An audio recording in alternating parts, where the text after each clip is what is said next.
प्रधानमंत्री आवास योजना को लेकिन आसला बहुत बड़ खुशी खबर। 3 कोटी लोकों को मिले मागणा घर। गरीब जनसाधारण प्रधानमंत्री आवास घर योजना आरंभ करिसेंती। प्रधानमंत्री तृतीय थर शपथ ग्रहण नेबा परे 3 कोटी लोकों को मिले मागणा घर। ए नहीं कौन अपडेट आसी आपण मैंने जो प्रधानमंत्री आवास योजना ऑनलाइन थ्रो केमती आवेदन करेंगे आज वीडियो संपूर्ण तथ्य जनइबी। आ जो मैंने एपर्यंत चैनल को सब्सक्राइब करना तो चैनल को सब्सक्राइब कर पाखे घंटी चिन्ह नोटिफिकेशन ऑन कर दिंतु जहाँफल एमती नुआ नुआ सूचना आम चैनल थ्रो अपलोड होने सर्वप्रथम जानीपारे। तो कौन रही आज अपडेट चलतु डेन कर वीडियो स्टार्ट करवा। 3 कोटी लोकों को मिले मागणा घर। ए नहीं कौन अपडेट आसी आज वीडियो आपण मानक जनइबी। जदि आपण मैंने प्रधानमंत्री आवास योजना एपर्यंत आवेदन करें कि आपण मैंने मागणा घर पाई ना आपण मैंने कौन कले मागणा घर मिले आज वीडियो आपण संपूर्ण तथ्य जनईदेवी जहाँफल आप सूचना जाणी आपने एप्लाय करेंगे। तो आपण मैंने जानी कि गरीब जनसाधारण प्रधानमंत्री आवास योजना आरंभ कर केंद्र सरकार प्रधानमंत्री भाव तृतीय थर शपथ नेवाई आउ 3 कोटी बासगृह निर्माण पर मंजूरी दे सारी प्रधानमंत्री नरेंद्र मोदी। जहाँ आपण मैंने जानी यही योजना गत 2015 रे आरंभ कर आपण मैंने जानी कि प्रधानमंत्री आवास योजना देशर समस्त योग्य नागरिक मानक सुविधा घर पर सहायता जोगाई दि जाइछि। एही योजना रे स्वल्प आय वर्ग एवं मध्यम आय परिवार घर निर्माण पई किंबा क्रय पई सब्सिडी मध्य प्रदान कर जाइथाय। प्रधानमंत्री आवास योजना रे योग्यता रे किछिटा परिवर्तन करिसेंती केंद्र सरकार। कौन रही आज अपडेट संपूर्ण तथ्यटी आपण माने जानि परिबे। आ जो माने चैनल को नुआ करि आसंती चैनल को सब्सक्राइब करबा सहित पाखर घंटी चिन्ह दबे नोटिफिकेशन ऑन कर दियंतु जहाँ फल सरकार द्वारा जते सब नुआ नुआ सूचना आसुची आपन थरो एही चैनल थरो जणै देबे। तो वीडियो को आपण सब्सक्राइब करंतु लाइक करंतु यदि आपण माने नुआ करि आसुचंती।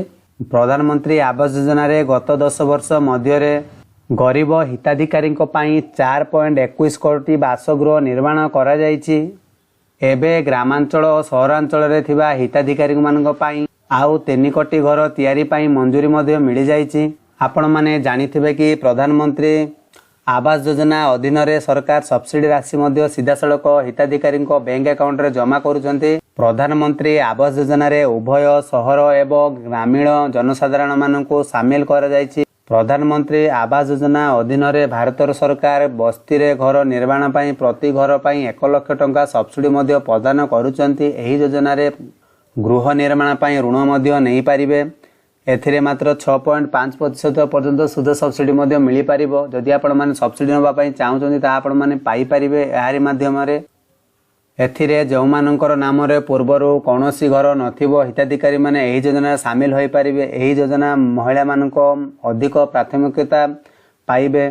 जदि महिला माने हिताधिकारी भाव रे आवेदन करंती तेबे सेमानकु एही योजना अग्राधिकार दिया जिवो बोली जा सूचना रहिछि। जणे हिताधिकारी आवेदन करिवार क्राइटेरिया कोन रहिछि ना जदि आवेदनकारी जणे भारतीय हेबे ताहाले एही योजना रे शामिल होई पारिबे। एही योजना रे शामिल हेबाकू हेले केंद्र सरकार किंबा राज्य सरकार को कौनसी गृह योजना लाभ मध्य पाउनथिबा जरूरी। आपण माने जानिथिबे कि ईडब्ल्यूएस अधीन रे हिताधिकारी पई वार्षिक आय 6 लाख रु अधिक टंका होई नथिबा जरूरी।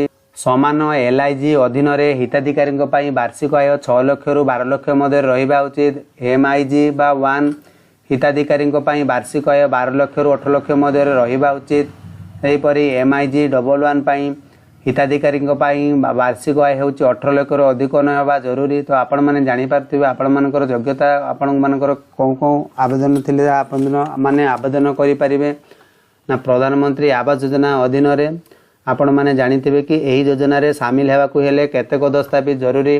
तो एतिरे आपण मानकर डॉक्यूमेंट कोन कोन लागिबो। तो आपण मानकर सेते रहिछि आधार कार्ड ठिकाना प्रमाणपत्र आय प्रमाणपत्र बासगृह प्रमाणपत्र mobile number bank passbook passport size photo आवश्यक रही। जहाँ फल आपण मैंने नुआ आवेदन मध्य करि पारिबे ना। प्रधानमंत्री आवास योजना जदि आपण मैंने आवेदन करने को चाहूँगी ताहा मध्य आपण मैंने आवेदन करि पारिबे। एहा कोनोसी जनसेवा केंद्र कोनोसी दुकान रे जाके आपण मैंने आवेदन करि पारिबे नै प्रथमत कथा। द्वितीयत आपण मानकु जणाउछि जो सब आपण मानकु डॉक्यूमेंट जणैली से डॉक्यूमेंट सब नै कि आपण मानकर जो ग्राम पंचायत रही ग्राम पंचायत किंबा नोडाल ऑफिस जोगाजोग कले से माने आपण मानकु अप्लाई कराई देबे।